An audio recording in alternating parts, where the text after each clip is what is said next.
Assalamualaikum warahmatullahi wabarakatuh. Innal hamdalillah nahmaduhu wa nasta'inuhu wa nastaghfiruh wa na'udzu billahi min shururi anfusina wa min sayyiati a'malina. Man yahdihillahu fala mudhillalah wa man yudlil fala hadiyalah. Ashhadu an la ilaha illallah wahdahu la syarikalah wa asyhadu anna Muhammadan abduhu wa rasuluh. Ya ayyuhalladzina amanu taqullaha haqqa tuqatih wa la tamutunna illa wa antum muslimun. Ya ayyuhan nasu taqu rabbakumul ladzi khalaqakum min nafsin wahidah wa khalaqa minha zawjaha wa batha minhuma rijalan katsiran wa nisaa'a.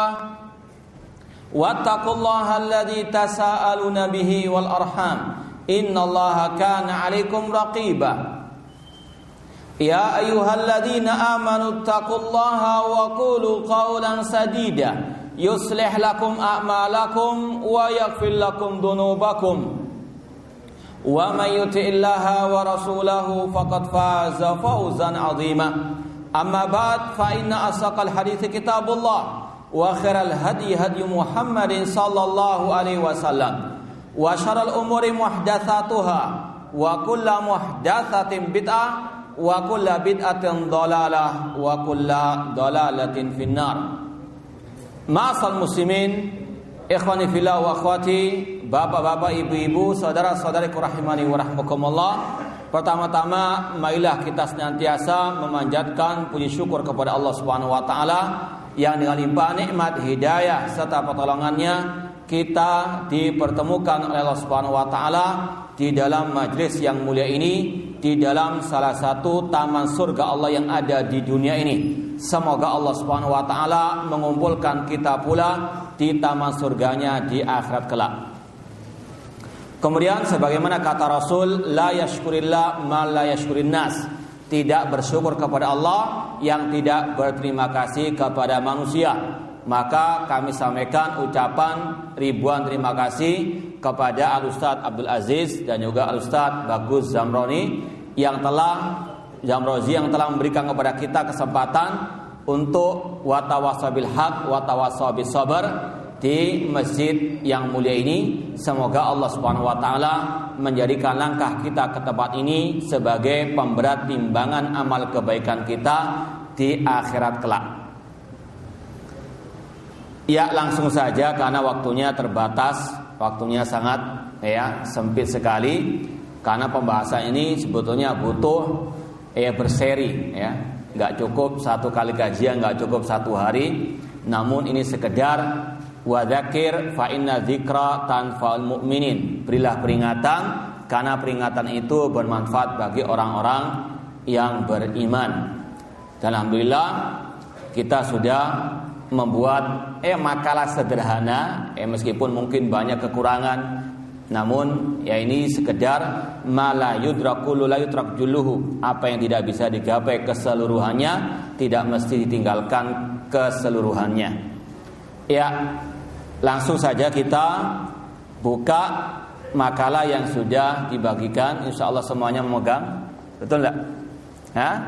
Yang belum dapat mungkin bisa nebeng ikut temannya. Stop tasyabbuh. Ini memang pembahasan yang sangat amat dibutuhkan di hari-hari seperti ini, bahkan yang sebelumnya, karena menyambut tahun baru, istilahnya begitu.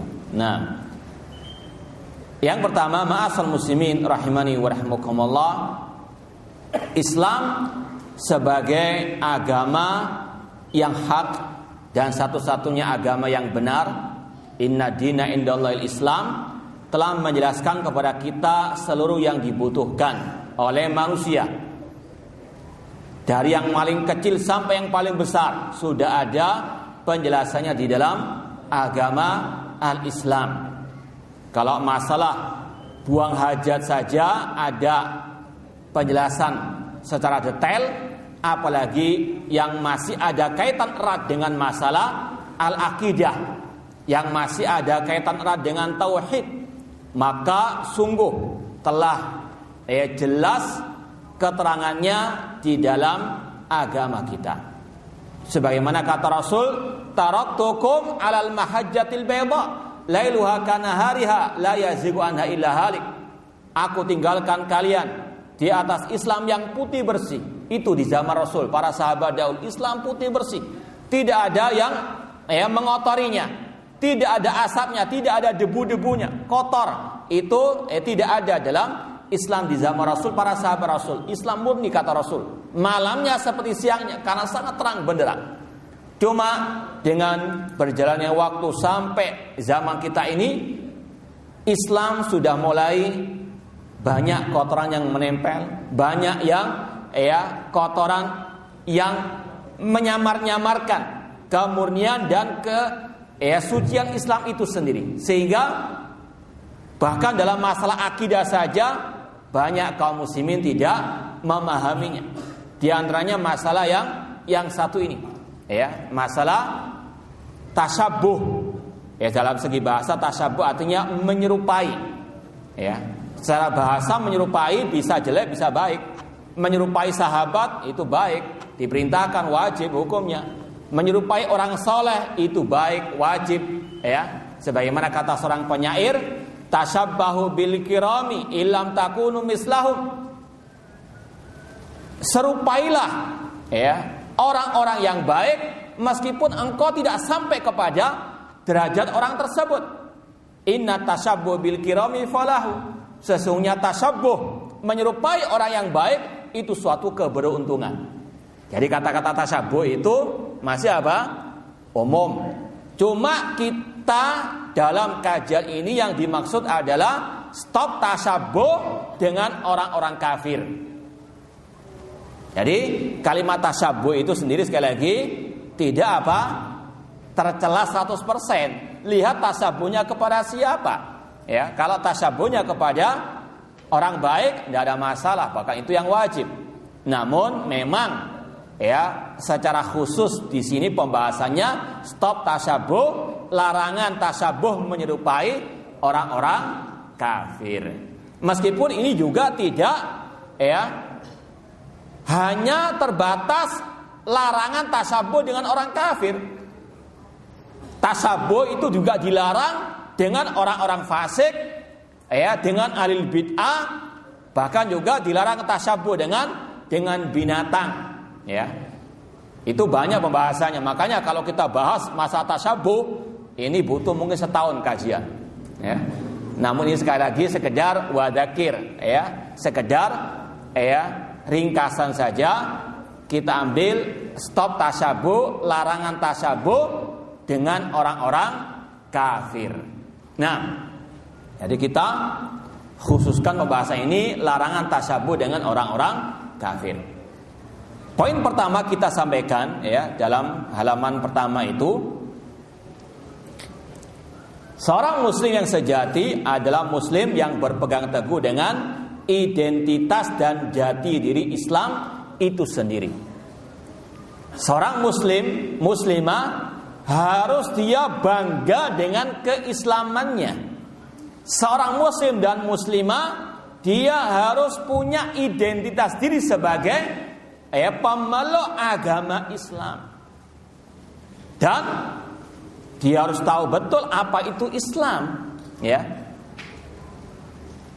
Kalau kita mau bahas apa itu Islam, maka dijawab oleh Syekhul Islam Muhammad bin Abdul Wahhab rahimahullah dalam kitab Al-Usulul Tsalatsa, al-Islam huwal istislamu lillahi bitauhid wal inqiyadu lahu bitta'ah wal bara'atu minasyirki wa ahlihi.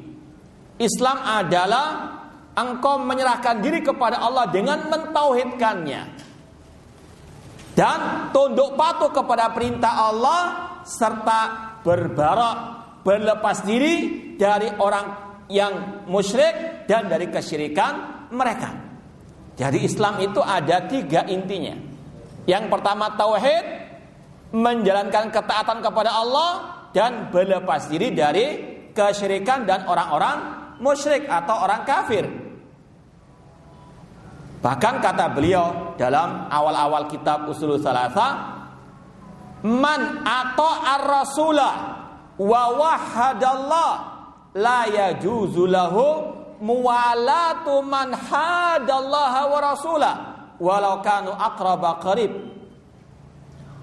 Orang yang telah taat kepada Rasul, yang telah bertauhid kepada Allah, tidak boleh berwala, berloyalitas kepada orang-orang yang menentang Allah dan Rasulnya, meskipun mereka adalah karib kerabat kita. Jadi gak cukup kita hanya bertauhid, gak cukup hanya kita menjalankan ibadah kepada Allah, namun harus ada yang ketiga. Apa itu? Al-bara', berlepas diri dari kesyirikan, kekafiran, dan dari orang-orang apa? Al-musyrik. Ini bagian akidah. Ya, tidak sempurna tauhid kita tanpa adanya al-bara', berlepas diri daripada orang-orang al-musyrikin. Makanya di dalam Al-Quran banyak ayat-ayat yang memberikan kepada kita pemahaman, penjelasan Islam itu terdiri dari ani'budullah wajtanibut taghut. Beribadalah kepada Allah, bertauhid. Namun gak cukup, harus ditambah dengan apa? Meninggalkan kesyirikan dan juga orang-orang yang berbuat kesyirikan. Ya, apalagi kalau kita baca kisah para anbiya, khususnya khususnya Nabi Ibrahim alaihissalam, bagaimana dakwah beliau sangat kental dengan al-bara'u minasyirki, berlepas diri daripada kesyirikan. Wa id qala Ibrahimu li abihi wa qaumihi innani bara'un mimma ta'budun illa alladhi fatarani fa innahu sayahdin. Ingatlah ketika Nabi Ibrahim berkata kepada ayahnya dan kepada kaumnya, sesungguhnya aku Nabi Ibrahim berlepas diri daripada apa yang kalian sembah selain Allah Subhanahu wa taala. Harus ada al-bara'. Demikian pula Allah mengatakan dalam surat Al-Mumtahanah ayat yang keempat, qad kanat lakum uswatun hasanatun fi Ibrahim walladzina ma'ah id qalu liqaumihim inna bura'a'u minkum wa mimma ta'buduna min dunillah kafarna bikum wa bada bainana wa bainakumul adawatu wal baghdha'u abadan hatta tu'minu billahi wahdah. Allah berfirman yang artinya, sungguh telah ada suri toladan yang baik pada diri Ibrahim dan yang bersama beliau. Ayatnya ada di dalam halaman kedua. Sesungguhnya telah ada suri toladan pada diri Ibrahim dan Nabi yang bersama beliau, ketika beliau berkata kepada kaumnya, sesungguhnya kami berlepas diri daripada kamu dan daripada apa yang kamu sembah selain Allah. Ini perintah Allah untuk kita meneladani Nabi Ibrahim dalam hal apa? Al-bara' minasyirki wa ahlihi, berlepas diri dari kesyirikan dan orang-orang yang berbuat kesyirikan, berbuat kekafiran. Ini hukumnya bukan mustahab, ini hukumnya fardu ain. Ini merupakan salah satu tauhid akidah yang wajib untuk kita jalankan, yaitu berlepas diri dari kesyirikan, kekafiran dan dari para pelakunya. Namun, ma'asal muslimin, Islam tetap pertengahan dalam segala hal. Wa kadzalika ja'alnakum ummatan wasata. Demikianlah kami jadikan kalian umat yang pertengahan. Ya. Dalam hal menyikapi orang kafir, Islam bukan teroris, Islam bukan liberal. Ya. Kalau teroris mereka berlebih-lebihan dalam al-bara' terhadap orang kafir sampai mereka membuat teror, menumpahkan darah orang kafir yang tidak layak dibunuh. Karena tidak semua orang kafir boleh dibunuh. Bahkan Rasul mengancam, man qatala mu'ahadan lam yarah rayatal jannah. Barang siapa membunuh orang kafir mu'ahad, dia tidak mencium bau surga. Hadis riwayat Bukhari.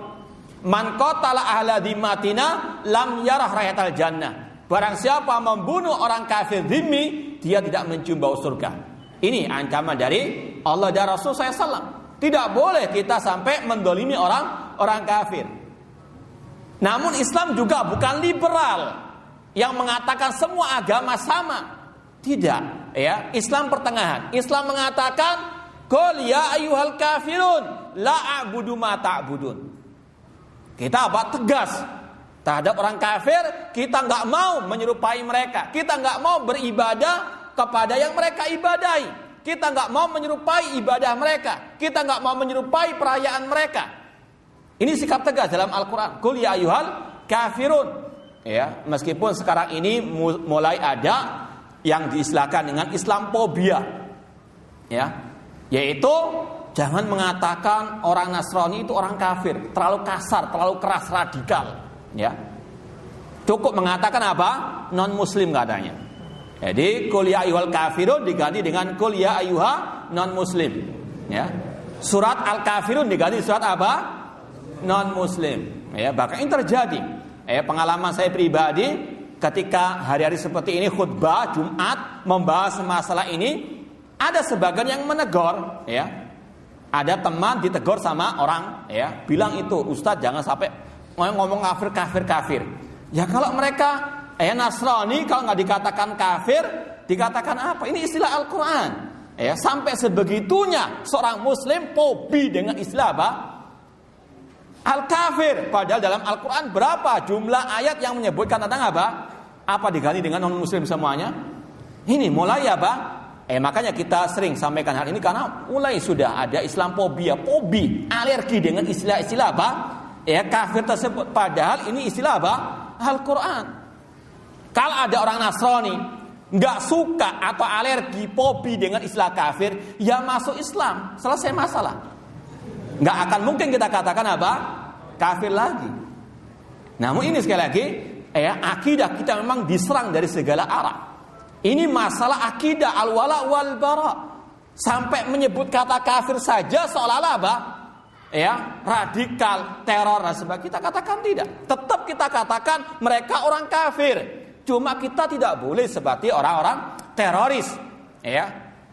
Sampai dulu ada wasiat dari salah satu tokoh teroris di negeri kita yang nulis wasiat dengan mengatakan jadikan hidup kalian itu sebagai penjagal orang-orang kafir, tumpahkan darah orang-orang kafir. Naudzubillah min dzalik. Kita bukan seperti itu.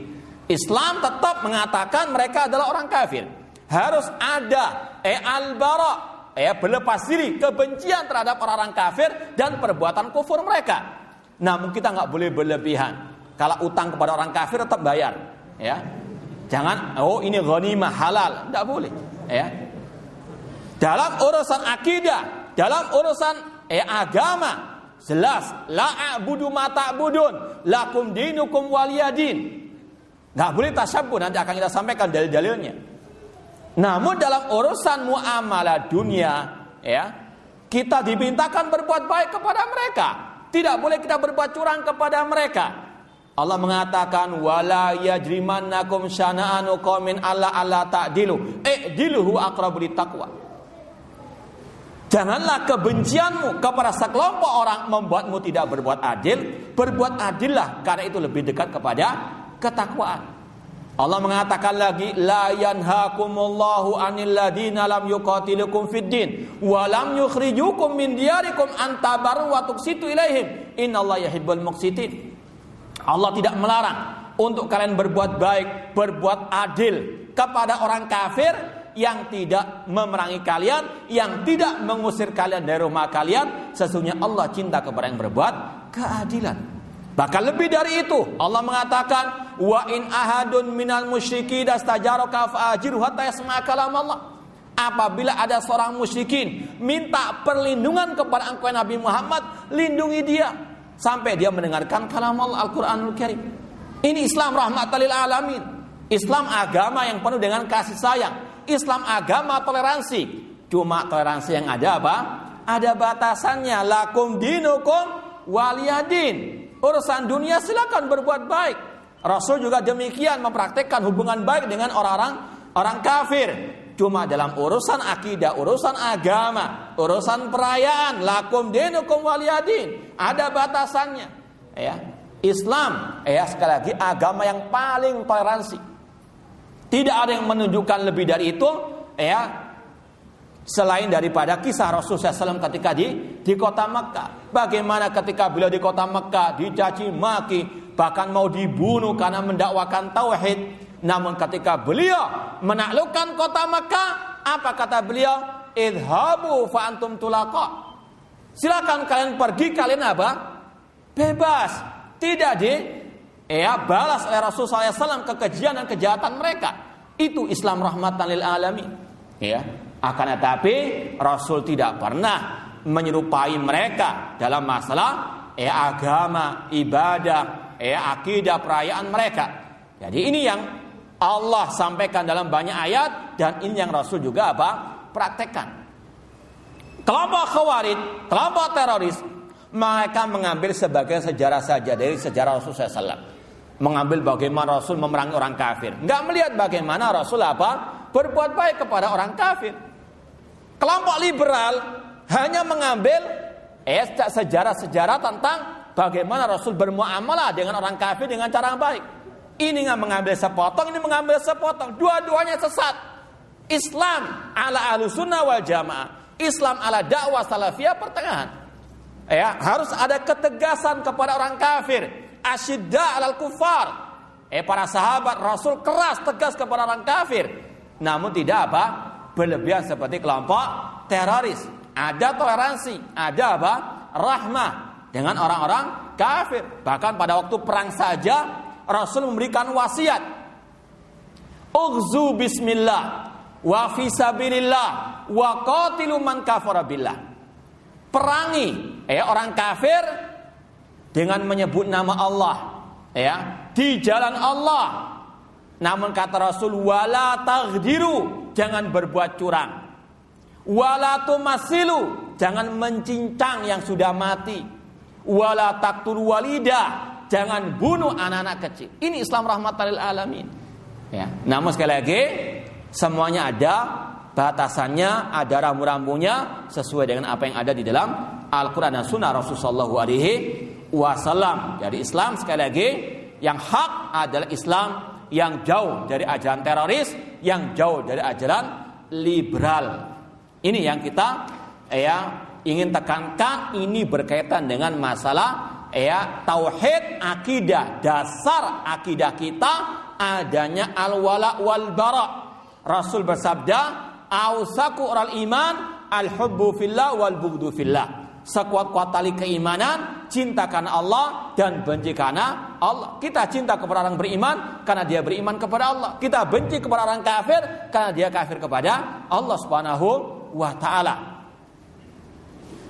Kemudian disebutkan oleh para ulama, di antaranya Syekh Shalih bin Fauzan Al-Fauzan dalam kutip buku kecil beliau Al-Wala wal Bara, di antara konsekuensi baroknya kita kepada orang kafir yaitu kita tidak boleh tasyabbuh dengan mereka.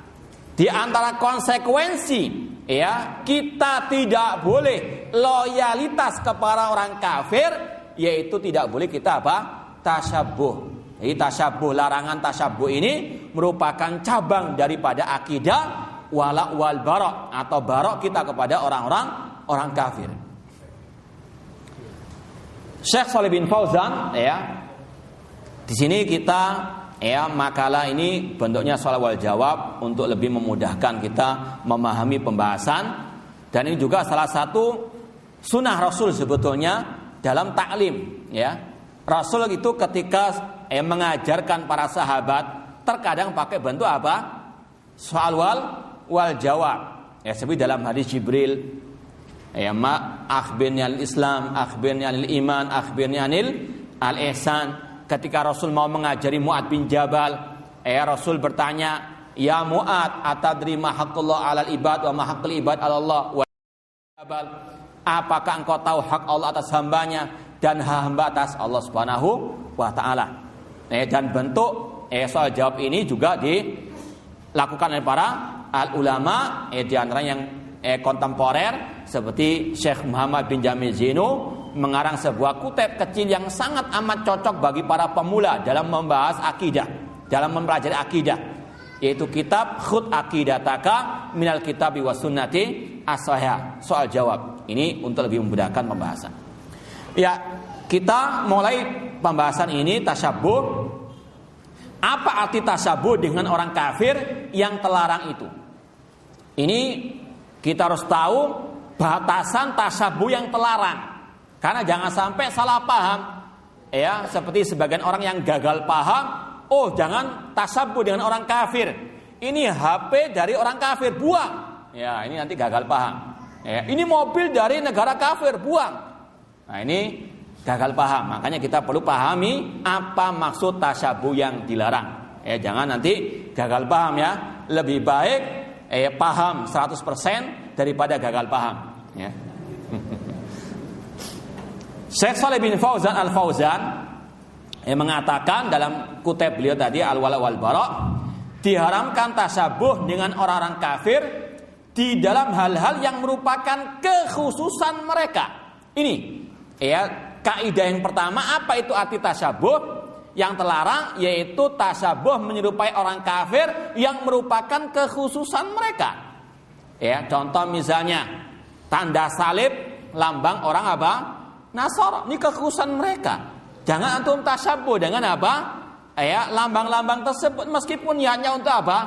Ya, ngetren gaya-gayaan misalnya. Naudzubillah min dzalik. Itu kekhususan mereka.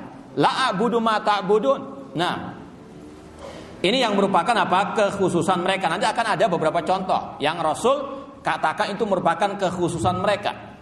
Adat kebiasaan mereka. Ya, seperti yang akan disampaikan nanti ya, dalil-dalilnya dari hadis Rasul sallallahu alaihi wasallam. Ya, seperti misalnya ya, ini tasyabuh dengan selain orang kafir. Tasyabuh dengan syaitan itu juga haram. Contoh Rasul mengatakan la taqulu bishimal fa inna syaitan yaqul wa yashrab bishimal. Kata Rasul, jangan kalian makan atau minum dengan tangan apa? Tangan kiri. Ya, karena setan makan dan minum dengan tangan. Nah, ini berarti apa? Merupakan adat kebiasaan setan makan minum dengan tangan. Kalau antum mau jadi setan, ini. Nah, naudzubillah min dzalik. Kita berlindung naudzubillah minasyaitonir rajim. Naudzubillah minasyaitonir rajim kalau kita apa? Mengikuti menyerupai asyaitan. Ini apa? Adat kebiasaan. Adat kebiasaan orang kafir di antaranya ya, mereka nanti akan ada penjelasannya, membiarkan uban tetap putih, enggak mau menyemir, enggak mau merubah. Ya, maka Rasul mengatakan ghairu syaiba. Ya, rubah warna uban kalian. Fa inna al-yahud ya la yughayyiruna syaibahu. Karena orang Yahudi tidak atau khaliful Yahud, selisilah orang Yahudi. Namun kata Rasul wajannibu as-sawad. Namun jangan nyemir pakai warna apa? Hitam, nanti bahaya, bisa menjadi tua-tua keledai ya. Nah. Ya. Ini kaidah yang kedua kata beliau, tasyabuh dengan orang kafir yang terlarang itu yang merupakan kekhususan mereka atau merupakan adat istiadat mereka. Jangan salah paham. Kemudian juga yang merupakan ibadah mereka. Ya, misalnya ada ya, kita lihat orang-orang kafir ibadahnya ya mungkin pakai kayu dan sebagainya, menyembah bintang, menyembah yang lainnya. Makanya termasuk apa yang dilarang. Makanya Allah mengatakan tadi la a'budu ma ta'budun. Kemudian sifat dan akhlak mereka seperti kata beliau ya, mencukur jenggot. Nanti akan dibawakan. Itu termasuk adatnya orang-orang al-Yahud ya. Kemudian memanjangkan kumis, dibiarkan tidak dipotong, tidak dipendekkan. Dan memakai bahasa mereka kecuali jika dibutuhkan. Kemudian juga dalam masalah berpakaian, makan dan minum dan yang lainnya. Ya, intinya ada dua tadi yang merupakan kekhususan mereka. Ini bisa berupa dalam masalah ibadah atau dalam masalah apa? Ya, urusan dunia dan juga yang berkaitan dengan adat kebiasaan mereka. Ya, meskipun kalau kita ambil kesimpulannya yang merupakan kekhususan mereka titik. Ya, itu yang kita dilarang tasyabuh dengan mereka, baik dalam urusan agama atau dalam urusan dunia. Ini makna definisi daripada tasyabuh yang terlarang ya dengan orang-orang kafir tersebut. Nanti akan disampaikan pada akhir-akhir pembahasan Ya, nanti akan kita bahas lagi. Ada yang adat kebiasaan itu bukan hanya orang kafir, namun sudah menjelma menjadi adat kebiasaan semua manusia. Ya, saya teringat dulu ada pengalaman pribadi waktu kita awal masuk Universitas Islam Madinah. Kita biasa berkunjung ke rumah para masyayikh salafiyin. Di antaranya waktu itu kita jangan bersilaturahim. Silaturahim itu untuk orang kerabat kita ya. Ini namun keceplos tadi. Kita menjenguk ziarah. Ziarah pun dalam bahasa Indonesia beda maknanya dengan bahasa Arab ya. Ini ziarah orang hidup ya. Ziarah itu dalam bahasa Arab untuk yang hidup dan untuk yang apa?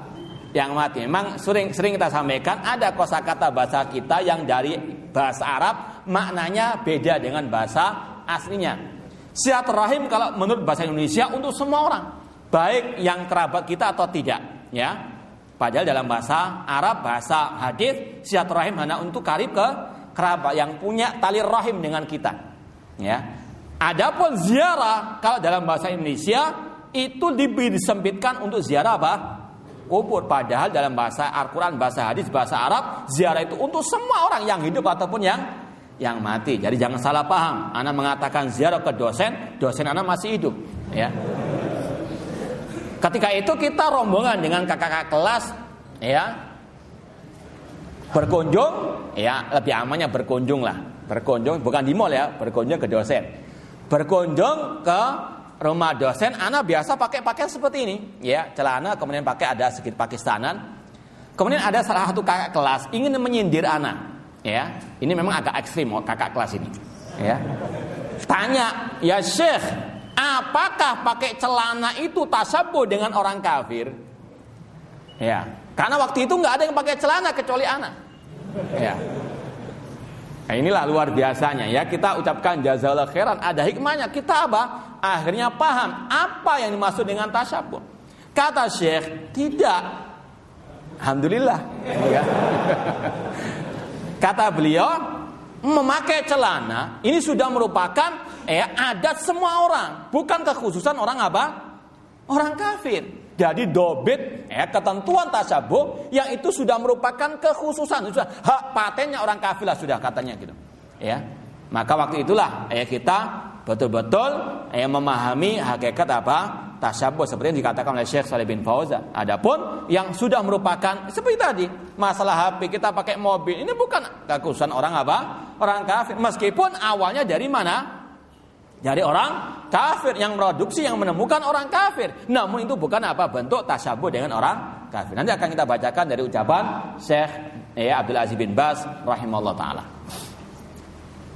Adapun dalil tentang haramnya tasyabuh dengan orang kafir, ini banyak sekali. Kita ambil sebagian. Ini kita nukil ya. Kalau mau referensinya sebetulnya bisa lihat kitab yang sangat mantap lah isinya tentang bab ini, yaitu Iqtida Shiratal Mustaqim karangan Syekhul Islam Ibnu Taimiyah rahimallahu taala. Ini sebagian kita ambil dari buku beliau dan juga dari kitab-kitab yang lain. Yang pertama dalilnya surat Al-Jathiyah ayat 18. Summa ja'alnaka 'ala syari'atin minal amr. Kemudian kami jadikan engkau Nabi Muhammad di atas sebuah syariat, yaitu syariat Islam. Fattabi'ha, maka ikutilah syariat Islam, wala tattabi' ahwa alladziina la ya'lamun, dan jangan mengikuti hawa nafsu orang-orang yang tidak mengetahui. Kata Syekhul Islam Taimiyah rahimahullah dalam syarahnya atau tafsir ayat ini, yaitu yang dimaksud dengan hawa nafsu orang yang tidak mengetahui adalah orang-orang kufar Yahudi dan orang-orang An-Nasara. Di sini Allah melarang Nabi untuk mengikuti atau menyerupai orang-orang kafir baik dari Yahudi ataupun An-Nasara dan selainnya. Kemudian ayat yang kedua mirip wala ini taba'ah ta'ahwa'ahum ba'da ma ja'aka minal ilmi ma laka minallahi min waliyin wala waq. Jika engkau Nabi Muhammad mengikuti hawa nafsu mereka, yang dimaksud mereka di sini siapa? Al-Yahudi wa Nasara. Setelah datang kepadamu al-ilmu, maka tidak ada Sekali-kali pelindung dan pemelihara bagimu terhadap siksa Allah Subhanahu wa taala. Ini ancaman dari Allah kalau Rasul mengikuti orang kafir, ini balasannya siksa Allah. Ini juga apa? Ditujukan kepada kita semuanya. Ada azab yang menunggu bagi mereka-mereka yang mengikuti, menyerupai orang-orang kafir dalam segala bidang kehidupan ini. Naudzubillah min dzalik. Jadi ini sekali lagi masalah yang sangat amat berbahaya kalau kita tidak memahaminya. Kemudian yang ketiga, tadi surat Ar-Ra'd ayat 37, sekarang surat Al-Baqarah ayat 120. Allah mengatakan walan tarda ankal yahud walan nasara hatta tattabi'a millatahum. Sesungguhnya tidak akan ridha kepada engkau Nabi Muhammad orang Yahudi dan Nasara sampai engkau mengikuti ajaran mereka. Ya, di sini kata para ulama haramnya tasabuh dengan orang Yahudi dan An-Nasara karena memang inilah visi misi mereka. Bagaimana menjadikan kaum muslimin mengikuti langkah-langkah mereka dengan berbagai macam propaganda. Di antaranya pada akhir-akhir seperti ini, kaum muslimin berbondong-bondong mengikuti tahun baru mereka. Ini adalah apa? Propaganda mereka. Dihiasi hal seperti ini untuk apa? Diikuti oleh kaum muslimin. Dan naudzubillah min dzalik, kaum muslimin pun apa? Terperangkap dengan apa? Tasabuh dengan acara-acara mereka tersebut.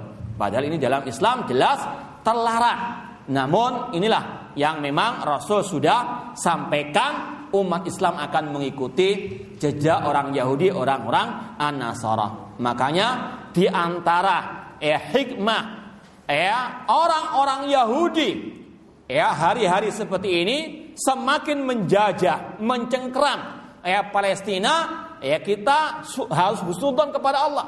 Di antara hikmahnya agar kita kaum muslimin sadar, jangan kita mengikuti langkah-langkah Yahudi Nasara. Kalau kita mengikuti langkah mereka, kita akan terus dijajah.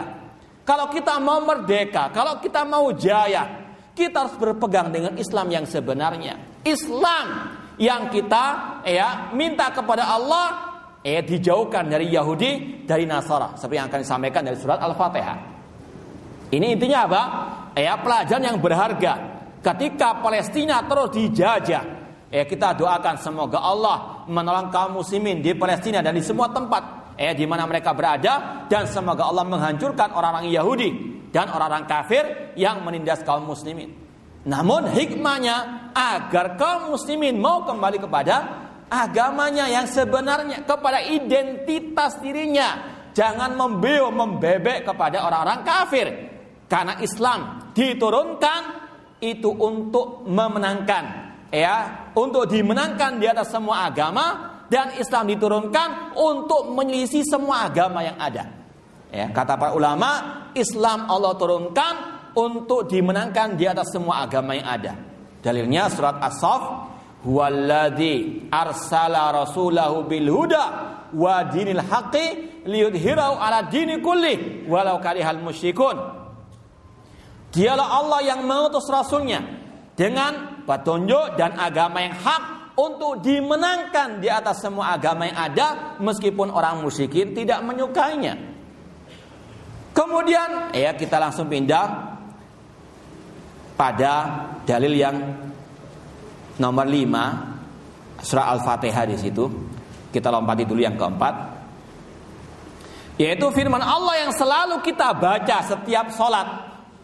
Ihdinas siratal mustaqim. Ya Allah, tunjukkanlah kami ke jalan yang lurus. Siratal ladzina an'amta alaihim, yaitu jalan orang-orang yang engkau beri nikmat atas mereka. Ghairil maghdub, bukan jalan orang-orang yang engkau murkai. Rasul mentafsirkan al-maghdub alaihim, yaitu orang Yahudi. Ad-dhalin adalah an-Nasara. Kita tiap hari minta kepada Allah agar dijauhkan dari jalannya orang Yahudi, dijauhkan dari jalannya orang An-Nasara. Namun ketika hal ini tidak dipahami, maka banyak kaum muslimin yang masih mengikuti langkah-langkah orang-orang Al-Yahudi dan Nasara. Bukan hanya dalam masalah perayaan tahun baru, bahkan dalam masalah akidah yang lebih Dasar dari itu mereka pun mengikuti orang-orang al-Yahud, orang-orang Nasara, ya. Contoh, orang Yahudi kebiasaan mereka menghina, bahkan membunuh para nabi, melecehkan para nabi. Di antara kaum muslimin ada orang-orang yang melecehkan siapa? An-Nabi, ya, bukan hanya orang-orang biasa, namun yang ditokohkan, tokoh agama. Bahkan gelarnya profesor, doktor, menghina, melecehkan Nabi Muhammad SAW. Kita mungkin pernah mendengar berapa tahun yang lalu seorang profesor doktor mengatakan Rasul tidak dijamin masuk surga. Ini pelecehan kepada siapa? Nabi Muhammad SAW. Sedangkan Allah mengatakan dalam surat terpendek dalam Al-Quran. Surat apa itu? Apa ayat yang pertama? Inna a'tainakal kautsar. Sesungguhnya kami, kata Allah, memberikan kepada engkau Nabi Muhammad al-Kautsar. Allah menjamin Rasul mendapatkan Kautsar. Apa itu al-Kautsar? Rasul menjelaskan, nahrun wa'adani fil jannah. Sungai yang Allah janjikan untukku di surga. Kok kata profesor doktor ini apa? Rasul enggak dijamin masuk surga. Na'udzubillah min dzalik. Pelecehan kepada Nabi. Ini akhlaknya orang Yahudi, melecehkan para nabi-nabi Allah Subhanahu wa ta'ala. Ada pula yang melecehkan Nabi Muhammad sallallahu alaihi wasallam dari kelompok dakwah-dakwah yang ada. Ya, seorang dai mengatakan Nabi Muhammad itu berdakwah sebelum berilmu. Alias apa? Rasul berdakwah dengan kejahilan. Naudzubillah, itu ada di YouTube. Ya, semuanya ada bukti-buktinya. Ya, ini pelecehan kepada Nabi Muhammad SAW. Ya, namun umat Nabi Muhammad banyak yang summum bukmun tentang hal ini. Ya, illa marhamallah. Lawannya yaitu Nasara yang menuhankan nabinya. Ya, yang menuhankan nabinya, menganggap Nabi Isa adalah Tuhan mereka. Dan ini pula yang juga diserupai oleh sebagian kaum muslimin, yaitu menuhankan Nabi Muhammad SAW. Apa ada yang menuhankan Nabi Muhammad? Banyak sekali. Contoh, ada pujian kepada Nabi yang mengatakan, ya akramal khalqi maliman aludu bi siwaka inda hululil haditsil amami. Wahai Muhammad, makhluk yang paling mulia, tidak ada tempat aku berlindung ketika musibah datang kecuali kepadamu. Apa hukum ucapan seperti ini? Hukumnya mustahab, mubah? Wajib diingkari. Ya, hukumnya syirkun billah. Kita tiap hari ketika zikir membaca qul a'udzu birabbil falaq, qul a'udzu birabbin nas, minta perlindungan kepada siapa? Kok mereka minta perlindungan kepada Nabi Muhammad? Ketika musibah datang, siapa yang bisa mengentaskan musibah? Nabi Muhammad? Allah Ta'ala, wa iyyam saskallahu bidurrin fala kashifa illa huwa. Apabila Allah menimpakan musibah, tidak ada yang bisa mengentasnya kecuali Allah. Kok mereka minta perlindungan kepada Nabi Muhammad? Naudzubillah min dzalik. Ini mensejajarkan Nabi Muhammad dengan Allah Subhanahu wa taala seperti orang Nasara. Ditambah lagi, bait puisinya, syairnya dengan mengatakan wa min judika dunya wa dharrataha. Di antara kedermawanan wahai Nabi Muhammad adanya dunia dan akhirat. Naudzubillah min dzalik. Padahal Allah mengatakan wa innalana lal akhirata wal ula. Dunia akhirat milik Allah, bukan milik Nabi Muhammad. Ditambah lagi dengan ucapan mereka wa min ulumika ilmul lauhi wal qalam. Di antara ilmu wahai Nabi Muhammad, ilmu lauhul mahfud, ilmu qalam, ilmu al-ghaib. Apakah Nabi tahu yang ghaib? Naudzubillah min dzalik. Qul la ya'lamu man fis samawati wal ardil ghaiba illallah. Katakan wahai Nabi Muhammad, tidak ada yang tahu yang ghaib di langit maupun di bumi kecuali Allah Subhanahu wa taala. Ini menyerupai orang Nasara dalam berlebih-lebihan terhadap Nabi Muhammad sallallahu alaihi wasallam. Padahal tiap hari, tiap salat kita mengatakan ihdinas siratal mustaqim ghairil maghdubi alaihim waladdallin. Bukan jalannya orang yang dimurkai, yaitu Yahudi, bukan jalannya orang An-Nasara. Nah, naudzubillah min dzalik. Namun ini yang terjadi. Makanya kita sampaikan hal ini agar kita ini kalau mau menang di atas orang Yahudi, di atas orang Nasara, harus kita punya identitas diri. Tidak boleh tasyabuh dengan orang-orang kufar tersebut. Bismillah.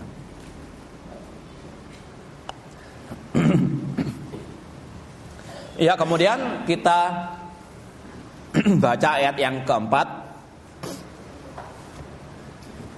surat Al-Baqarah ayat 150. Allah mengatakan, wa min haitsu kharajta fawalli wajhaka syatral masjidil haram.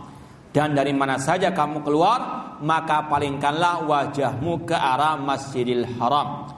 Ayat ini berkaitan dengan perintah Allah untuk Nabi Muhammad berpindah arah kiblat dari Baitul Maqdis ke Masjidil Al-Haram. Di antara hikmahnya untuk tidak tasyabuh dengan orang Yahudi.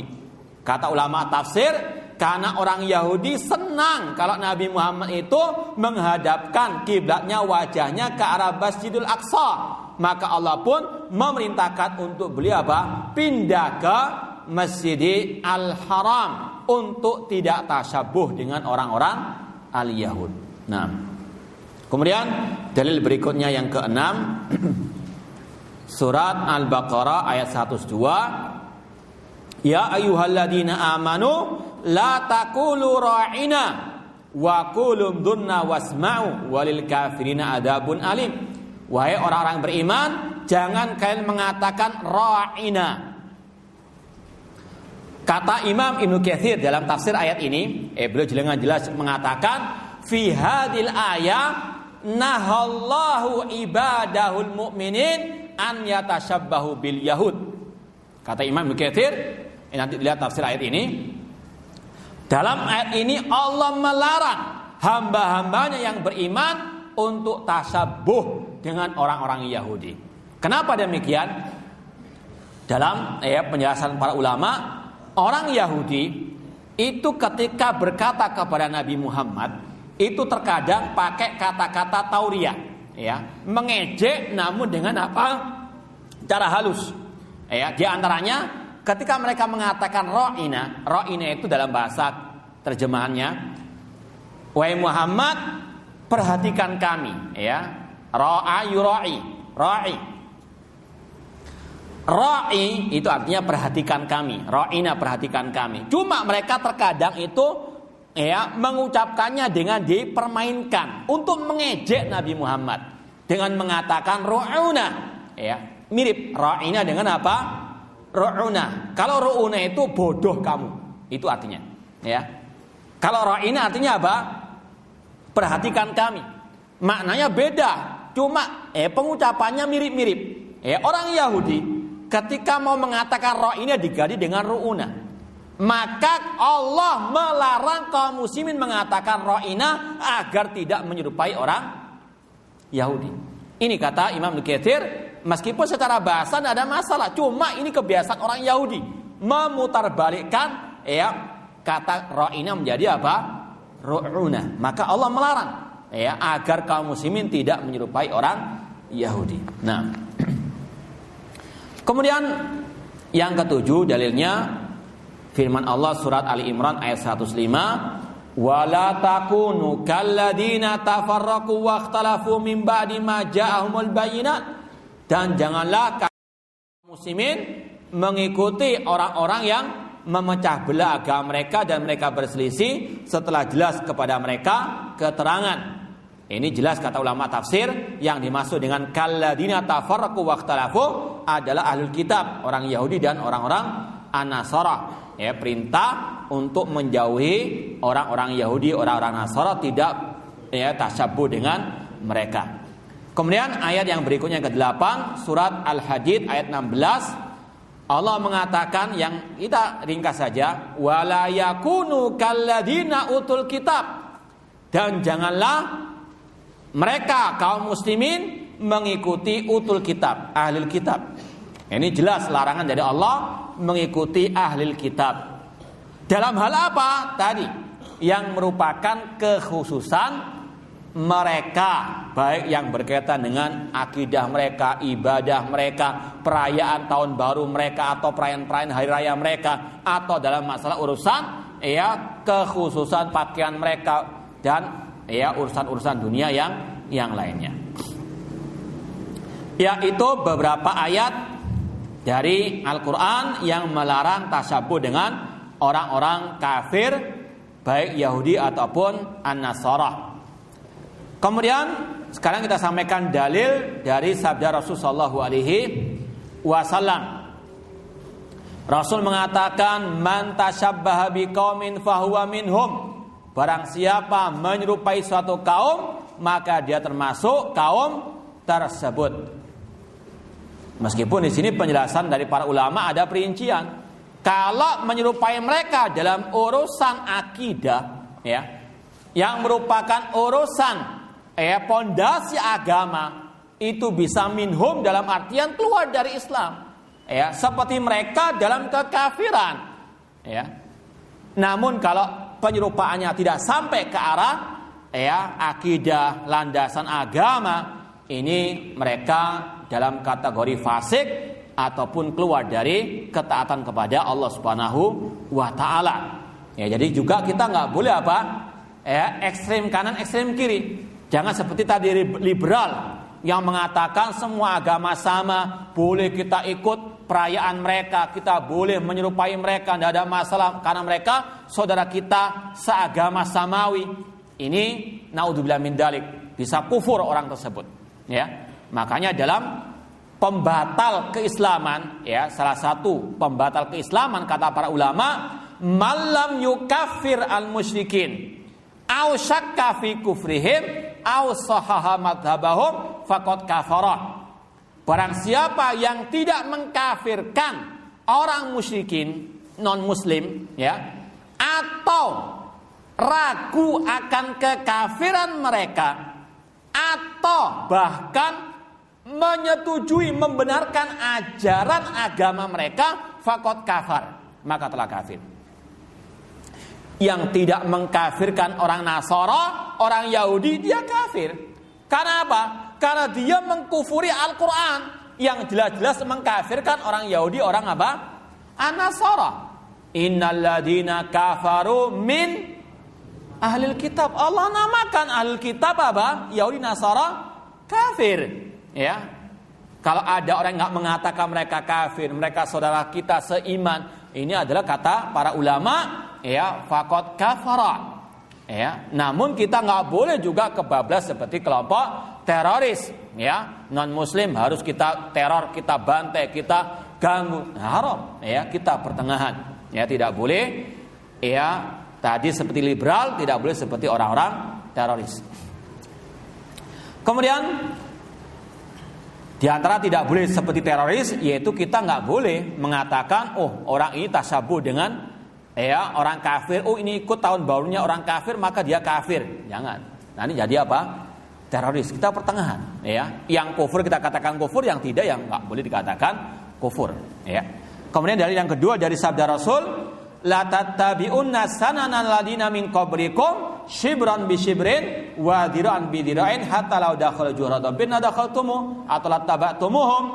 Sungguh kalian wahai umat Islam akan mengikuti langkah-langkah orang sebelum kalian, sejengkal demi sejengkal, sehasta demi sehasta, selangkah demi selangkah, sampai kalau mereka masuk ke lubang dob, dob itu binatang di gurun pasir, nggak ada, di Kediri nggak ada, kalau biawak ada, tapi beda, dob itu hidupnya hanya di gurun pasir, mungkin mirip namun tidak sama. Kata Rasul, seandainya mereka masuk ke lubang dob, kalian juga akan mengikuti mereka. Para sahabat bertanya, ya Rasulullah, al-Yahud wa Nasara, apakah mereka yang diikuti adalah orang Yahudi Nasara? Rasul menjawab, faman, siapa lagi kalau bukan mereka? Ini bukan rekomendasi, ini celaan. Ini adalah kecaman dari Rasul SAW, agar kita tidak menjadi orang-orang yang mengikuti jejak orang Yahudi dan orang-orang An-Nasara. Namun sunatullah, akan ada umatnya yang mengikuti orang-orang Yahudi, orang Nasara, dan bahkan orang-orang al-musyrikin. Bahkan Rasul mengatakan, la taqumus sa'ah hatta talhaqa qabailu min ummati bil musyrikin. Tidak akan tegak hari kiamat sampai kabilah-kabilah dari umatku mengikuti jejak orang musyrikin. Wa hatta ta'budu qabailu min ummatil awsan, sampai kabilah-kabilah dari umatku menyembah berhala-berhala. Ya. Makanya dakwah tauhid, tauhid uluhiyah, dakwah kepada al-aqidah shahihah harus terus digencarkan. Karena Rasul memperingatkan umat Islam akan ada yang jatuh ke dalam kesyirikan. Ya. Maka kita tetap harus apa? Tetap dakwah tauhid. Jangan apa? Kendor, jangan mundur. Ya, dakwanya cuma masalah rumah tangga, dakwanya masalah akhlak. Ini yang paling penting lagi dalam Islam. Masalah apa? Al-aqidah. Apalah artinya akidah? Al-akhlak tanpa al-aqidah. Ya. Apa artinya fikih tanpa apa? Al-aqidah. Ya. Meskipun semuanya harus apa? Tetap dijalankan. Cuma harus ada skala prioritas. Jangan memprioritaskan dakwah kepada akhlak, akidah apa disampingkan dengan alasan bukan saatnya sekarang. Sekarang kita melawan Yahudi. Tutup mata dari kaum muslimin yang berbuat syirik. Naudzubillah min dzalik. Kalau kita enggak mau nahi mungkar, menahi mungkar dalam arti kesyirikan di sini, bagaimana mungkin Allah akan menurunkan pertolongan kepada kaum muslimin? Intinya sekali lagi, Rasul telah men-warning, memberikan peringatan, jangan sampai kita kaum muslimin mengikuti orang-orang Yahudi dan An-Nasara. Kemudian Rasul bersabda, "Laisa minna man tashabbaha bi ghairina." Bukan dari golongan kami orang-orang yang menyerupai selain kami, yaitu menyerupai orang-orang kafir. Kemudian Rasul merinci lagi, la tashabbahu bil yahudi wala min nasara. Jangan menyerupai orang Yahudi, jangan menyerupai orang-orang An-Nasara. Kemudian Rasul perinci lagi di antara tasabbuh dengan mereka, di antara kekhususan mereka dalam masalah mengucapkan selamat. Fa inna taslimal yahudi bil al-isyarah. Orang Yahudi kalau ketemu temannya itu salamnya dengan isyarah. Ya. Dengan isyarat saja. Bil asabi dengan jari jemari. Wa tasliman nasara al-isyarah bil akuf. Kalau mungkin orang Yahudi tadi dengan jemari ya. Gini atau tiga atau gini ya. Enggak tahu gimana. Nah, kalau orang Nasara dengan al-akuf, dengan apa? Telapak, ya. Maka Islam datang dengan apa? Assalamualaikum warahmatullahi wabarakatuh. Kalau kita lihat, makanya para ulama mengatakan Islam datang untuk menyelisih orang-orang Yahudi dan An-Nasara. Bahkan tadi jelas dalam Al-Fatihah, ghairil maghdubi 'alaihim waladdallin. Di antara perinciannya ini, Islam datang dengan Assalamualaikum warahmatullahi wabarakatuh. Karena apa? Orang Yahudi kalau memberikan salam tadi dengan jari, adapun orang Nasara dengan telapak tangan. Sekarang bagaimana kalau kita dalam kondisi darurat?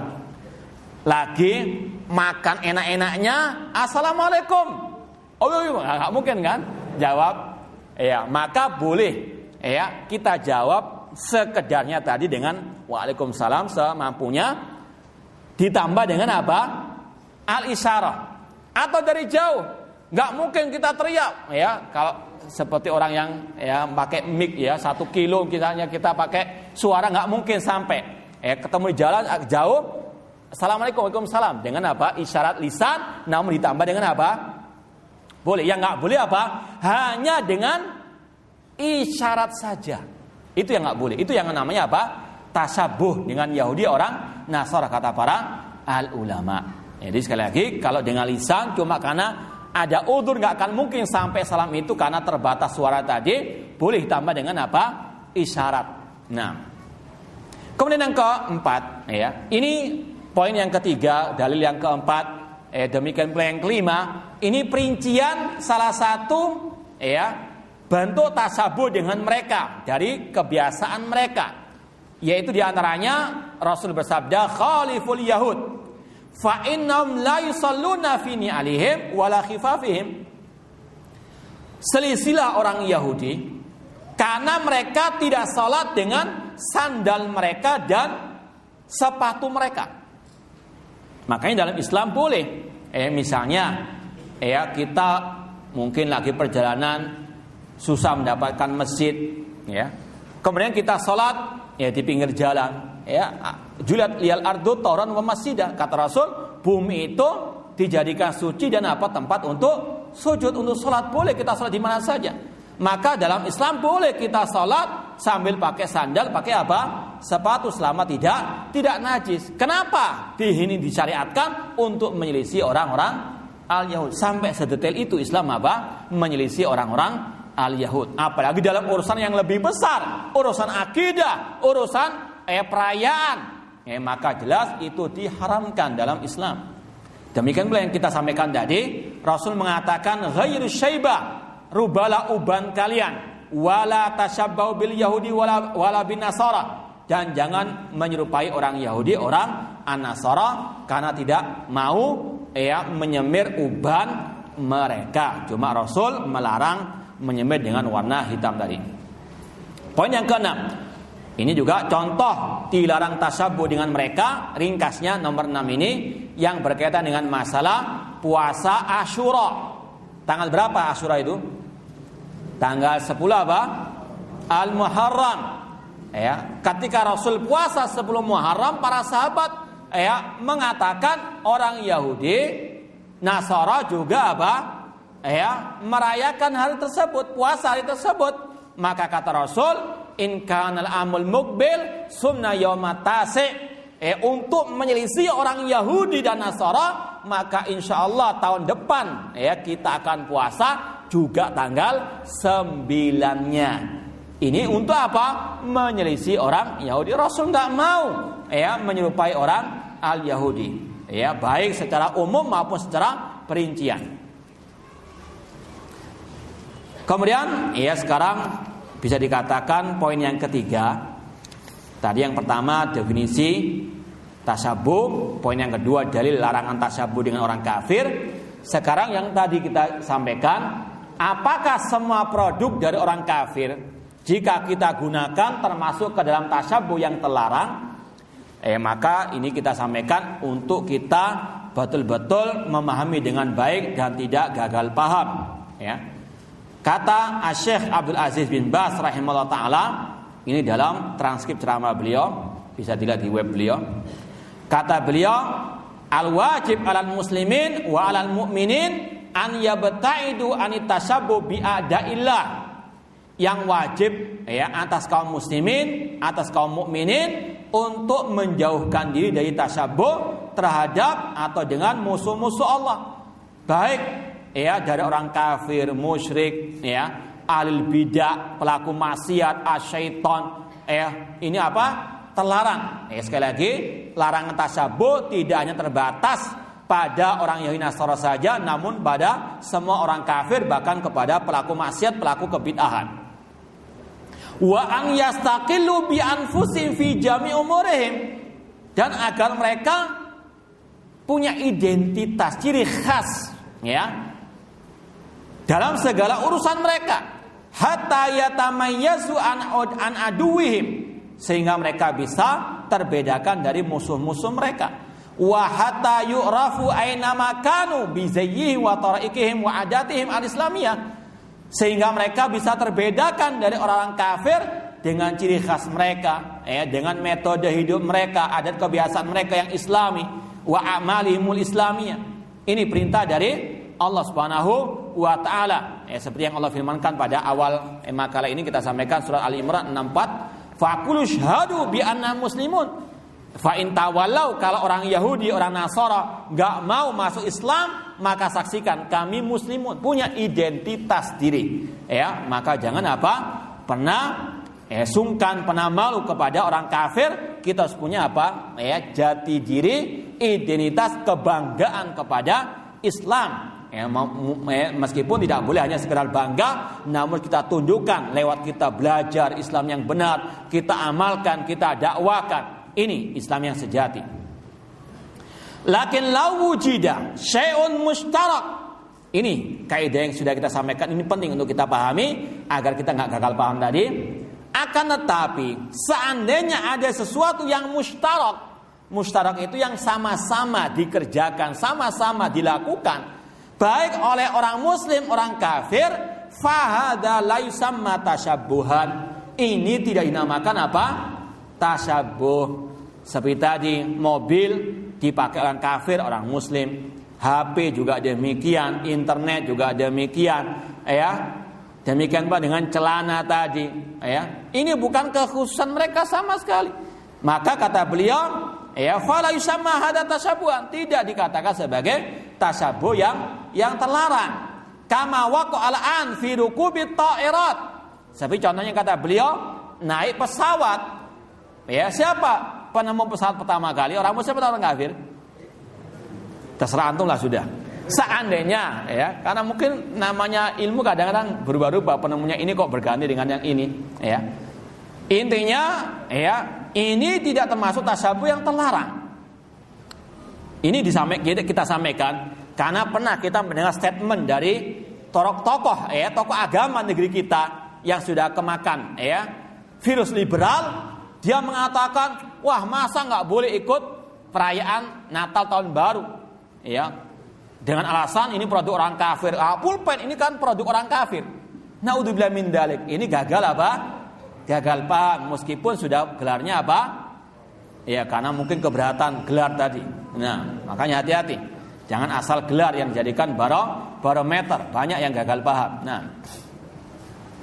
ini membantah statement sebagian tokoh tadi, membolehkan tasyabuh dengan alasan kita juga pakai produk orang kafir. Beda. Ini bukan ciri khas orang-orang apa? Kafir. Ini mustarak, sama-sama apa? Merupakan, ya, kebiasaan semua manusia. Kata beliau, warukubi sayyarat wal qitarat, naik pesawat, kereta, bis dan seterusnya. Kalau sekarang zaman ini ada alat media sosial dan sebagainya, meskipun penemunya orang kafir, tidak ada masalah selama kita menggunakan dengan dalam kebaikan. Kanat hadi awwala inda adaina, meskipun awalnya itu dari orang-orang kafir, musuh-musuh kita. Summa yassarallahu lana intifa'u biha, kemudian Allah memberikan manfaat kepada kita lewat alat-alat tadi. Fa hadza saral an mushtarakan laisa fi tashabbuhan bi adaillah, dan itu sekarang menjadi apa? Sesuatu yang sama-sama dimiliki oleh semua manusia, bukan hanya untuk orang kafir saja.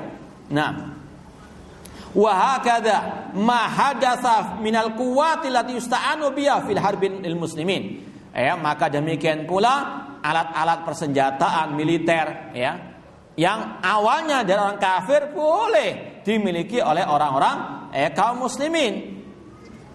An yakhuduha hatta yudafi'u bi an dini wa an biladihim, dengan tujuan untuk membela agama dan negeri mereka, dan juga sekaligus dalam rangka mengamalkan firman Allah, wa a'iddu lahum mastata'tum min quwwah. Fal umur allati lil muslimin fiha naf'un yajuzu an ya'khudaha min aduwwihim.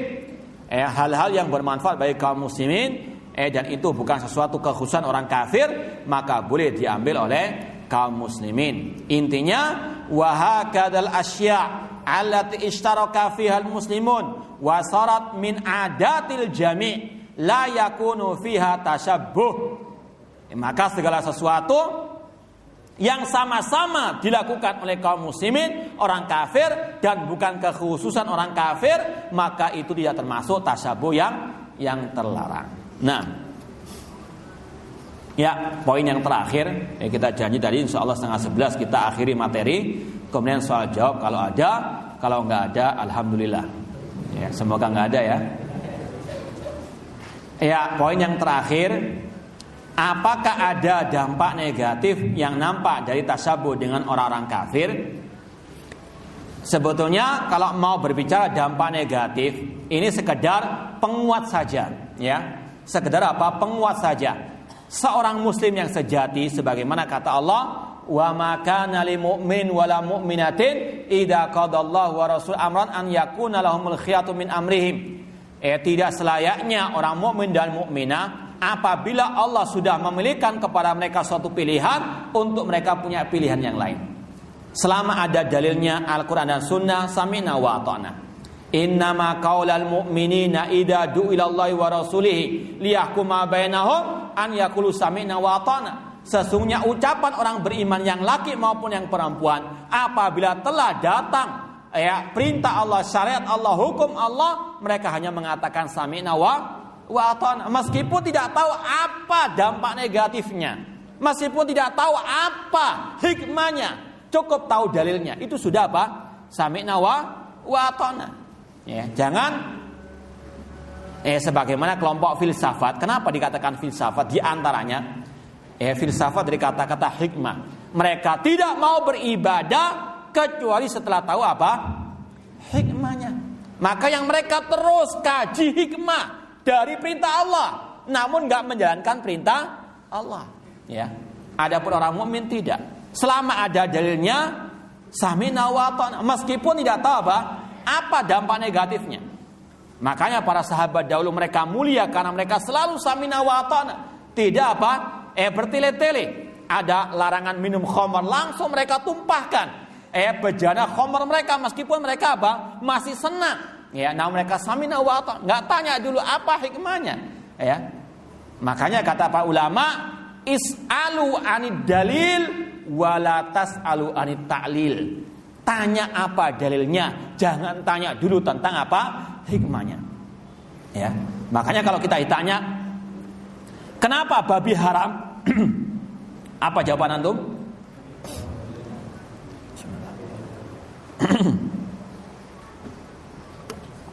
Apa jawabannya? Karena ada apa? Cacing pitanya? Hah? Karena ada dalil yang mengharamkannya, selesai. Ya. Kata para ulama, kalau dikatakan karena ada cacing pitanya, nanti akan dijawab berarti kalau dihilangkan cacing pitanya halal. Karena kita nggak tahu apa hikmah semuanya. Ya. Maka sekali lagi orang beriman yang pertama kali ditanya apa dalilnya. Adapun kalau dia tahu hikmah di balik itu semuanya, ini sekadar apa? Menguatkan, bukan yang inti. Maka sekali lagi kita sampaikan, di antara dampak negatif tasyabuh, meskipun sudah kita sampaikan larangan tentang tasyabuh banyak sekali dari ayat ataupun hadis, namun dampak negatif itu pasti ada dari setiap pelanggaran terhadap syariat Allah Subhanahu wa taala, baik di dunia maupun di akhirat. Di antaranya kata beliau, kata Syekhul Islam Taimiyah rahimahullah, bahwasanya sesungguhnya menyerupai orang kafir dalam hal yang dohir akan mewariskan penyerupaan antara yang menyerupai dan yang diserupai. Dan ini akan menjerumuskan kepada penyerupaan dalam akhlak dan amal perbuatan. Ini suatu hal yang nampak terlihat. Sesungguhnya orang yang memakai pakaian para ulama, maka dia mendapat dalam dirinya bentuk penyerupaan dengan mereka. Ya, kalau orang itu pakai jubah, insya Allah dia akan nggak mungkin masuk ke diskotik. Karena apa? Jiwa-jiwa bersih. Coba kalau pakai celana ketat, pakai kaos ketat, pakai topi preman misalnya, nanti akan arahnya nggak ke masjid, arahnya ke tempat-tempat seperti itu. Ada, seperti itu penjiwaannya. Coba anak kecil antum kasih pakaian silat misalnya, wah luar biasa, tendangannya 1 kilo, kan? Tingginya. Ini karena apa? Ada penjiwaan, ada dari segi apa? Psikologisnya ada, kejiwaan ada. Maka kalau kita seperti orang kafir, maka nanti akan mengarah kepada perbuatan-perbuatan dan juga akhlak orang kafir, bahkan sampai kepada akidah, bahkan ritual ibadah mereka. Naudzubillah min dzalik. Ini salah satu saja dampak negatif yang intinya selama Islam melarang, maka haram untuk kita melakukannya, wajib untuk kita menjauhkan diri darinya. Dan sebelum penutup, di situ kita sampaikan dalil haramnya mengikuti perayaan orang kafir. Dan ini termasuk salah satu ciri hamba Allah yang saleh, yang beriman, yaitu ketika Allah menyebutkan ciri-ciri ibadur rahman, Allah mengatakan walladzina la yashhaduna zur. Dan orang-orang yang ibadur rahman, orang beriman yang beribadah kepada Allah, mereka tidak menyaksikan azur. Ulama tafsir dari kalangan salaf seperti Imam Mujahid, dari tabi'in, Ad-Dhahak dan yang lainnya mentafsirkan arti azur adalah a'yadal kufar. Orang beriman tidak ikut latah merayakan perayaan hari raya orang kafir atau hari tahun baru orang kafir. Ini adalah sifat orang yang beriman. Bahkan Al-Khalifah Rasyid Umar bin Khattab radhiyallahu anhu mengatakan, Ijtanibu a'da Allah fi a'yadihim. Jauhkanlah diri kalian dari perayaan musuh-musuh kalian, yaitu orang kafir. Dan sebagai penutup, saya ingin bacakan kata Syekhul Islam, ini ijma salaf haramnya tasyabuh, yaitu ketika dahulu kaum muslimin dalam masa keemasan kejayaan, ketika mereka punya kekuasaan di atas muka bumi ini, mereka ketika membuat MOU dengan kafir dhimmi, kafir dhimmi adalah orang kafir yang tinggal di negeri kaum muslimin, mereka ini diberi jaminan keamanan, tidak boleh diganggu, cuma mereka diberikan syarat. Apa syaratnya? Secara umum, secara ringkas, yaitu mereka tidak boleh menyerupai kaum muslimin. Kita bacakan ini. Kalau bisa dikatakan sekarang ini istilahnya apa? MOU antara negeri kaum muslimin dengan orang kafir dhimmi. Apa MOU-nya? Dikatakan di sini anwaqiran muslimin. Kata orang kafir dhimmi itu, kami harus menghormati kaum muslimin. Wa naqumu lahum min majalisina. Dan kami harus berdiri untuk kaum muslimin. Misalnya di base ada orang kafir duduk, ada orang muslim. Itu syaratnya kalau di negara kaum muslimin dulu, pada waktu dulu, itu disuruh apa? Kaum muslimin yang menempati. Orang kafir harus apa? Itu karena masa kejayaannya. Semoga Allah mengembalikan lagi kejayaan seperti ini. Idza aradul julus, kalau memang orang muslimnya mau duduk harus diprioritaskan. Wala natasabbabi fi syai'. MOU-nya orang kafir wajib mengikrarkan kami tidak boleh menyerupai orang muslim. Kalau sekarang kan ada orang-orang kafir muslimah lah, selain non muslimah memakai apa? Bahkan seperti jilbab. Itu kalau dalam negeri Islam yang betul dilarang keras. Tidak boleh kita menyerupai orang muslim dalam segala hal. Min libasihim, dalam masalah berpakaian ada tanda khususnya. Terserah ini isiatnya apa? Pemimpin kaum muslimin entah dikasih apa, pita hijau atau apa, kayak kolansua, baik kopiah, imamah, na'lain, sandal, sampai sandal pun ada ciri khasnya. Kita mau tahu ini orang kafir orang muslim, kalau zaman dahulu ada apa? Ciri khasnya. Ini untuk apa? Kaum muslimin tidak menyerupai mereka dan mereka tidak menyerupai kaum muslimin, punya identitas masing-masing. Itu Islam yang sebenarnya. Al-farqus sya'rin, bahkan dalam masalah potong rambut. Dalam nyisir rambut. Kalau kaum muslim rambutnya apa? Piak, kalau kita nggak tahu istilahnya apa, piak tengah ya. Di apa namanya itu? Tengahnya yang di sini. Nah, kemudian wala takalam bikalamim, kita nggak berbicara dengan bahasa mereka. Wala naktani bikunahum, kita orang-orang kafir tidak boleh memakai kunyah seperti kunyahnya kaum muslimin. Nggak boleh pakai Abu Abdullah, bolehnya pakai Abu Michel misalnya. Wala narkab as-surujya, wala nataqalat as-suyufa, wala tadkhil min silah. Tidak boleh orang kafir membawa senjata. Wala nankus khawatimana bil arabiyah. Bahkan orang kafir pada waktu itu kalau punya akik misalnya atau cincin, enggak boleh ditulisi dengan bahasa Arab. Sampai sedemikian. Mungkin ada razia akik, enggak boleh pakai. Wala nabi khumur, kami enggak boleh menjual minuman keras. Wala najazi maqadima ru'usina wa annazam zayyana haitsu makana. Dan kita enggak boleh menampakkan ciri khas siar-siar kami. Kemudian kata MOU di situ wa alla nudhir as-salib ala kana isina. Tidak boleh kita menampakkan salib di depan gereja-gereja kita. Ini sekali lagi Islam silakan membolehkan kalian beribadah di gereja kalian. Cuma jangan menampakkan syiar kalian di hadapan kaum muslimin. Kalau sekarang ini terbalik. Yang kaum muslimin justru nggak boleh menyiarkan syiar mereka. Mereka luar biasa syiarnya di mana-mana. Ini yang harus kita perbaiki, kita luruskan. Justru kita harus berbangga dengan keislaman kita. Meskipun tadi jangan sampai kebablas seperti kelompok teroris. Ya, ini saja yang bisa kita sampaikan. Semoga bermanfaat. Semoga Allah Subhanahu wa taala memberikan taufik dan hidayah kepada kita untuk kita selalu berpegang teguh dengan Islam, Islam ala Rasulullah SAW, Islam ala sahabat Rasulullah SAW sampai akhir hayat kita nanti. Wallahu a'lam. Enggak ada pertanyaan? Hah?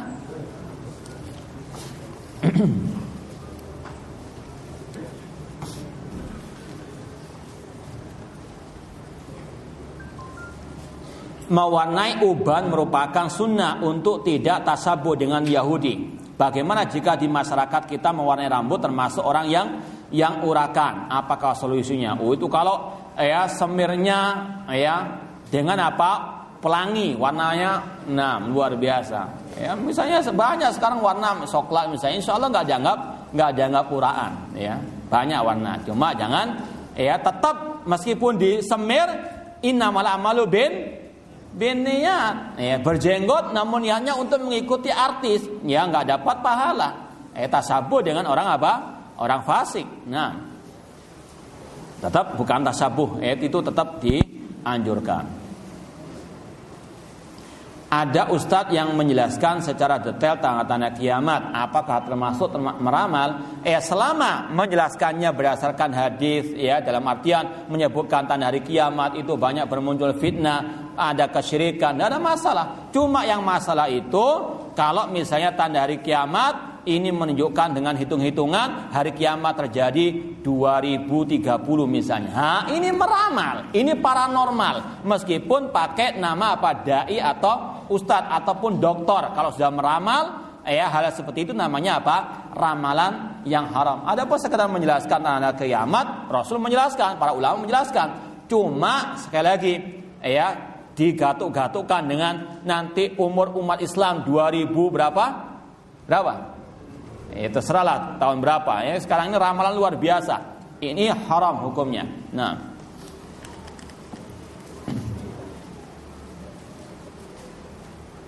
Adapun barang-barang yang di situ ada bentuk salib, yang jelas-jelas itu salib, maka haram.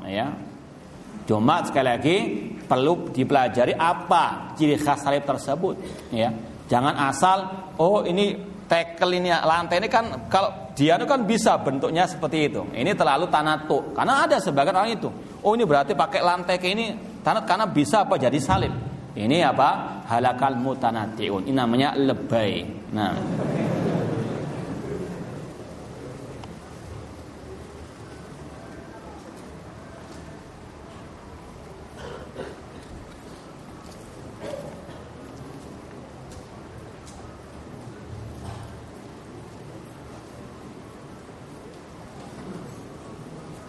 Jika di tiap tahun baru Masehi kita tidak ikut-ikutan merayakannya, tapi kita senantiasa mengadakan resolusi hidup tahunan di awal tahun baru tersebut. Apakah tersebut bisa dikategori tasabuh?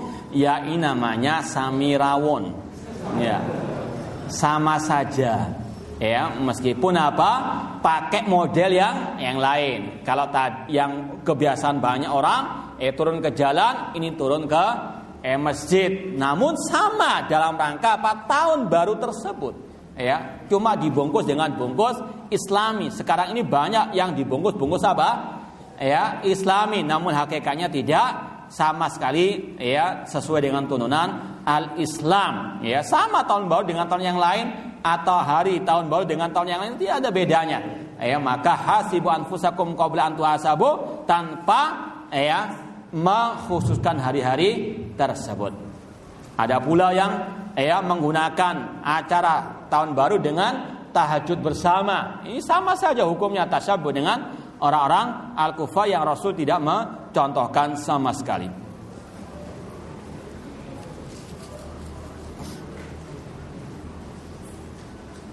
Tadi sudah kita sampaikan ucapan Umar bin Khattab, hisablah diri kalian tanpa ada pengkhususkan malam tahun baru. Malam tahun baru sama dengan malam-malam yang lainnya. Jangan pernah diistimewakan. Jangan pernah ikut niup kompor, niup ban mobil, niup apa kayak meskipun innamal a'malu binniyat.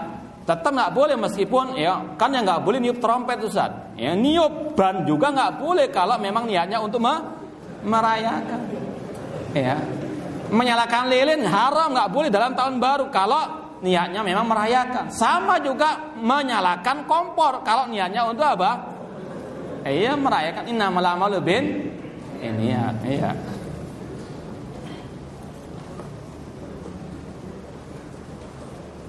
Bagaimana hukumnya menjual atau memakai celana yang menjadi ciri khas orang kafir? Wala ta'awanu 'alal ismi wal udwan. Jangan tolong-menolong dalam dosa dan permusuhan. Tetap diharamkan kayak memang itu ciri khas orang kafir. Memakai jas ini tidak ada tasabuh, sama dengan memakai baju. Dan alhamdulillah para ulama terutama di kota Madinah kita lihat mereka juga pakai jas-jas tersebut. Cuma tetap dalam rangka tadi tidak musbil dan juga bahannya tidak sutra dan seterusnya.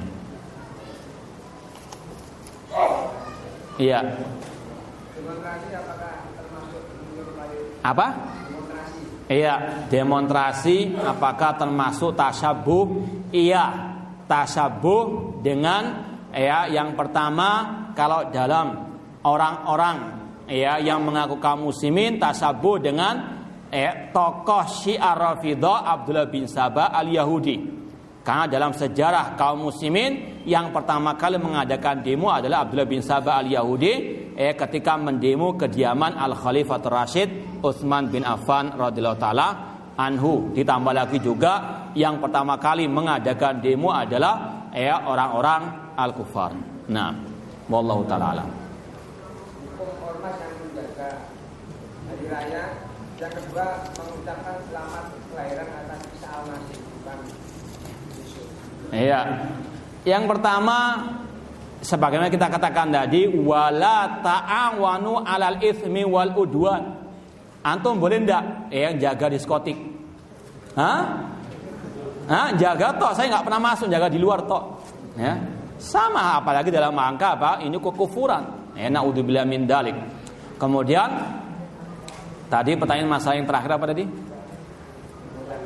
Mengucapkan selamat. Ini sekedar bersilat lidah, namun intinya sama. Tidak ada dalam Islam mengucapkan ucapan selamat kelahiran. Kalau saat itu baik, Rasul dan para sahabat akan melakukannya, mencontohkannya.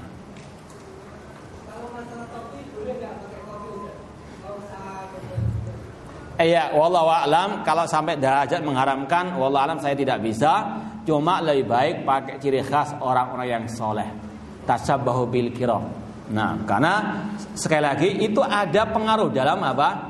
Dalam kejiwaan kita. Kalau kita pakai pakaian-pakaian yang seperti itu, nanti akan mengarahkan jiwa kita kepada perilaku orang-orang tersebut.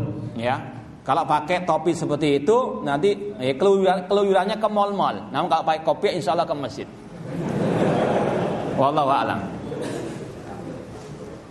Meskipun nggak haram datang ke mal kalau memang dibutuhkan. Cuma jangan terus menerus ke nge-mall. Yang lain.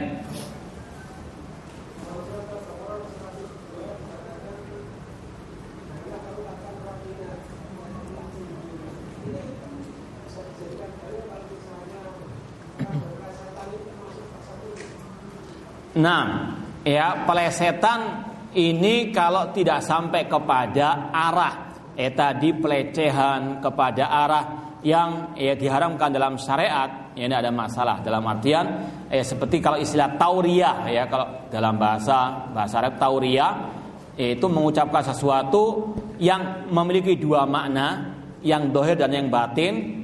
Yang dimaksudkan oleh pembicara yang batin, namun yang mendengar memahami makna yang dohir, tidak ada masalah apalagi niatnya memang untuk kebaikan, seperti kisah Rasul SAW dengan Abu Bakar As-Siddiq ketika hijrah, beliau membawa seorang Rasul berhijrah dengan Abu Bakar As-Siddiq radhiyallahu taala anhu. Kemudian Ada orang musyrikin bertanya kepada Abu Bakar As-Siddiq, siapa orang ini? Yang dimaksud Rasul SAW. Abu Bakar menjawab, dalun yadulluna tariq. Ya, beliau ini adalah guideku. Ya, orang memahami guide itu apa? Penunjuk jalan dunia. Padahal Abu Bakar memaksudkan apa? Guideku ke akhirat, ke surga. Ya, kenapa beliau mengatakan demikian? Karena jangan sampai Rasul ketahuan hijrah nanti akan apa Ya, ini adalah masalah melesetkan hal seperti ini dalam rangka apa? Kebaikan. Yang nggak boleh tadi. Kalau ada unsur pelecehan ataupun mengolok-olok. Wallahu a'lam. Ada lagi atau cukup? Iya, silakan, Pak.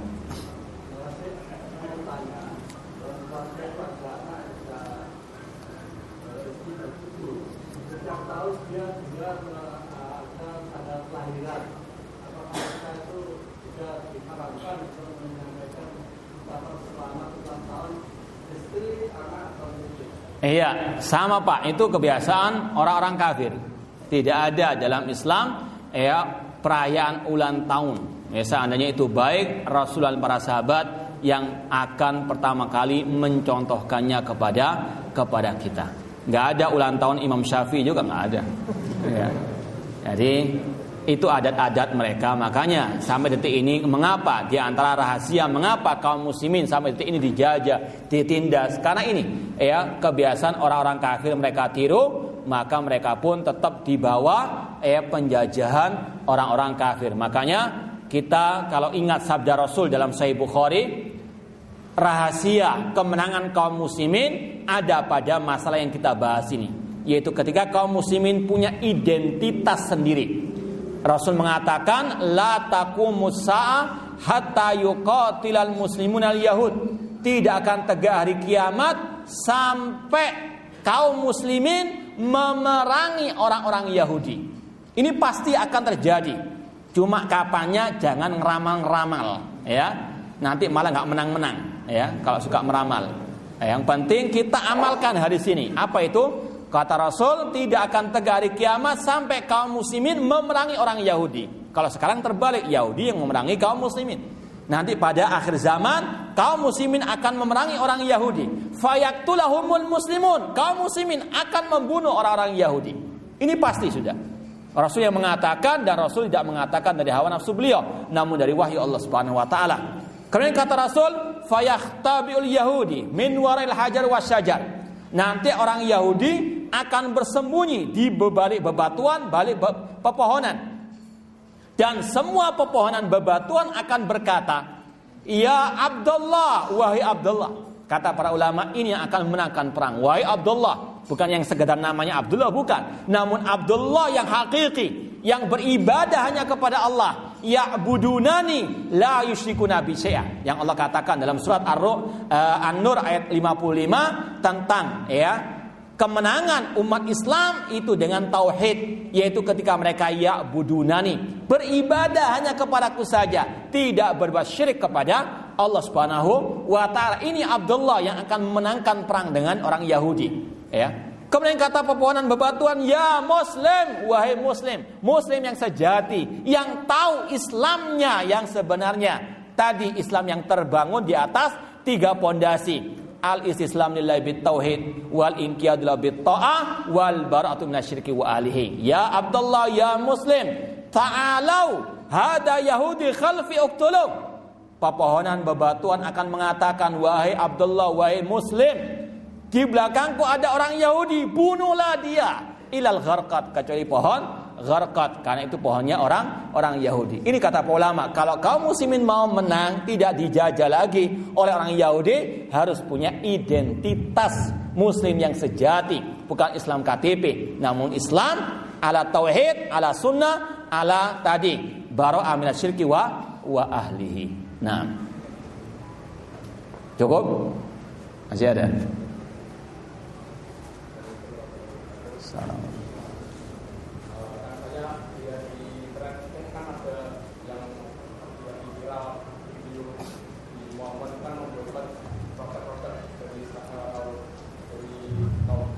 Ya. Kan itu termasuk pas aku terbuka. Terus kemudian ada lagi kan teman saya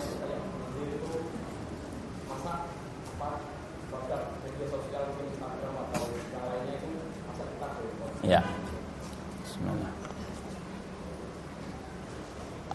Saya teringat kisah di kelas dulu di Universitas Islam Madinah. Insya Allah tahun ketiga waktu itu ada dosen yang berfatwa seperti itu, untuk memboikot semua produk orang-orang kafir. Ketika itu seorang teman langsung spontan menjawab, "Ya Syekh, mobilmu dari mana? Ya Syekh, HP-mu dari mana?" Ketika itu syekhnya marah, karena emang gak bisa. Masalah kata ulama boikot memboikot, ini fatwa negara yang tahu kemaslahatan umat. Ya, jadi sekali lagi ini urusan yang tidak bisa setiap orang berfatwa. Makanya Allah mengatakan, wa idza ja'ahum amrun minal amni awil khaufi adza'u bih walau radduhu ila rasuli wa ila ulil amri minhum la'alimahu alladziina yastambitunahu minhum. Apabila datang kepada orang-orang munafikin perkara tentang keamanan dan ketakutan, mereka langsung menyebarkannya, mereka langsung menggosipkannya. Namun seandainya mereka mau mengembalikan kepada Rasul dan kepada ulil amri, sebagian ulama tafsir mengatakan para ulama, tugas masalah ini adalah fatwa para ulama, bukan orang perorangan. Wallahu ta'ala alam. Dan ini butuh kerjasama antara ulama wal umara. Enggak setiap orang bisa berfatwa seenaknya. Nah, ya.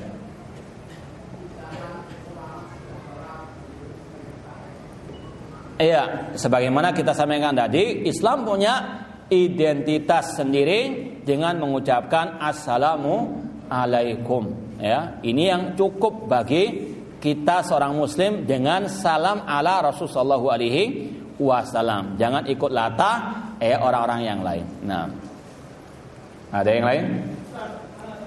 Iya.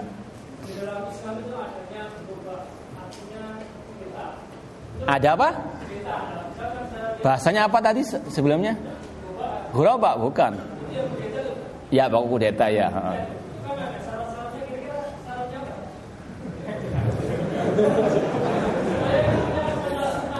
Ya.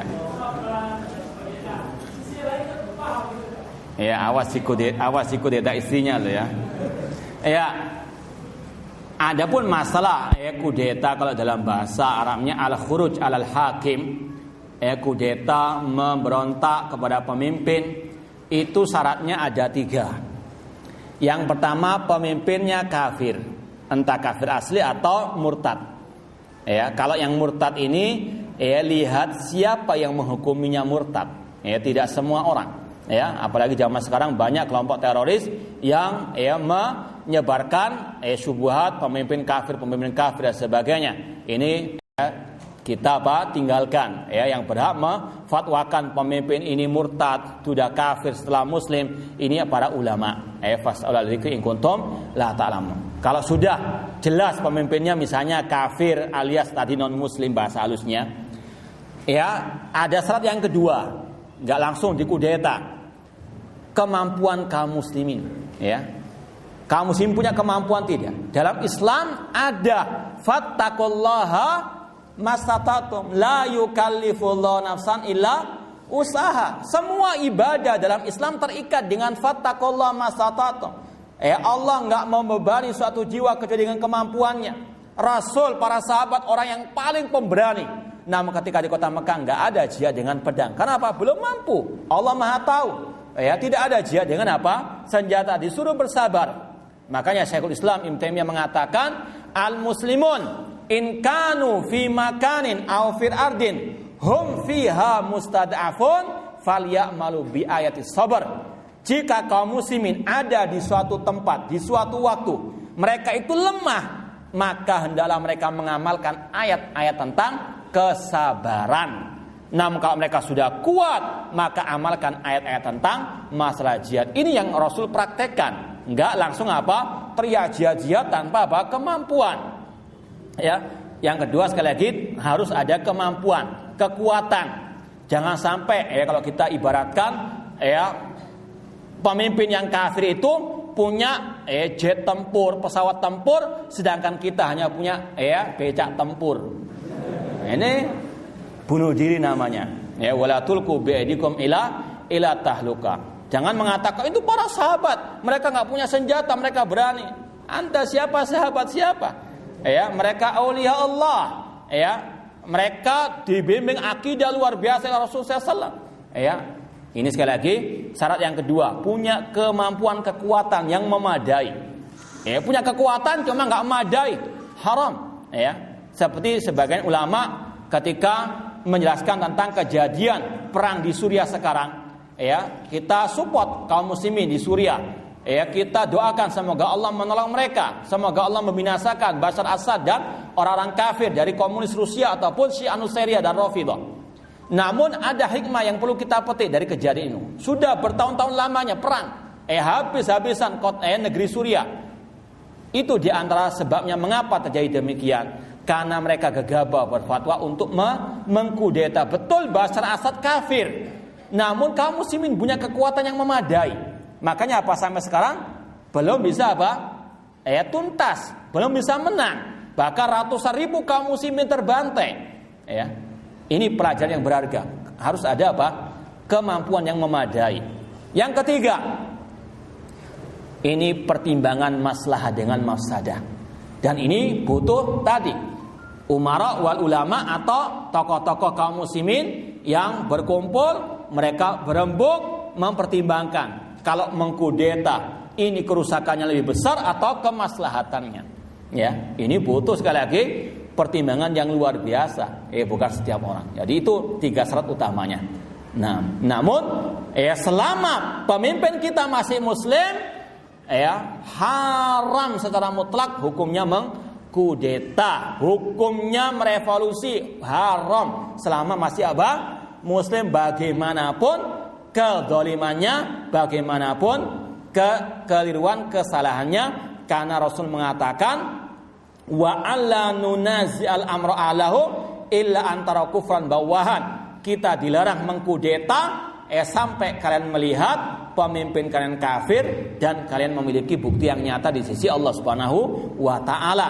Dan kata Imam An-Nawawi dalam syarah hadis ini, beliau mengatakan ijma' ulama salaf mengharamkan kudeta terhadap pemimpin yang masih muslim bagaimanapun kezalimannya. Dan ini banyak kita dapati dalam kitab-kitab akidah para ulama as-salaf. Bahkan ada satu makalah yang ditulis oleh ulama sekarang dari Yaman dengan judul Aktsar min mi'ati hadits fi tahrimin khuruj 'alal hakimin muslim.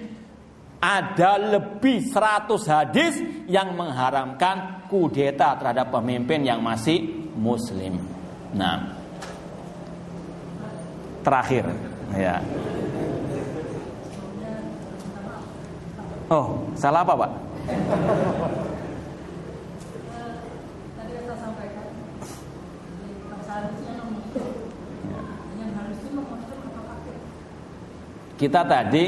Kita kan tadi mengikuti arah orang yang menuduh istilah kafir itu mengatakan kafir itu kasar. Kita katakan kalau bahasa harusnya menurut mereka, bukan menurut kita. Makanya kita tadi banyak pakai kata-kata kafir atau non muslim.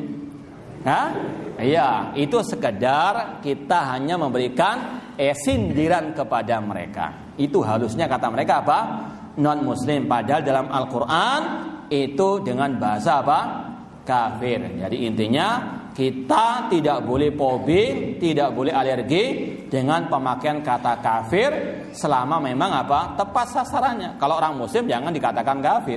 Namun kalau orang Yahudi, orang Nasrani, silakan katakan mereka orang orang kafir. Meskipun tidak salah juga mengatakan dia nggak salah juga. Cuma jangan menyalahkan yang pakai kata kafir. Seperti yang saya sampaikan tadi, sampai saya ketika ceramah mengatakan orang Yahudi, orang Nasrani kafir, saya mau ditegur. Ini kata-kata yang radikal kafir tersebut. Naudzubillah min dzalik. Ini istilah Al-Quran. Jadi kita tidak boleh fobia. Cuma tadi jangan seperti liberal, jangan seperti kelompok teroris. Ini yang mungkin bisa saya sampaikan. Kurang lebihnya saya mohon maaf dan jazakumullahu khairan katsiran atas perhatiannya. Semoga Allah Subhanahu wa taala memberikan taufik dan hidayah kepada kita untuk kita ittiba kepada Islam ala Rasul dan Islam ala sahabat Rasul SAW sampai akhirat kita nanti, dan semoga Allah mengumpulkan kita di surga bersama para nabi dan para sahabat Rasul sallallahu alaihi wasallam. Aqul qouli hada wa akhiru da'wana anil hamdulillahi rabbil alamin. Wassalamualaikum warahmatullahi wabarakatuh.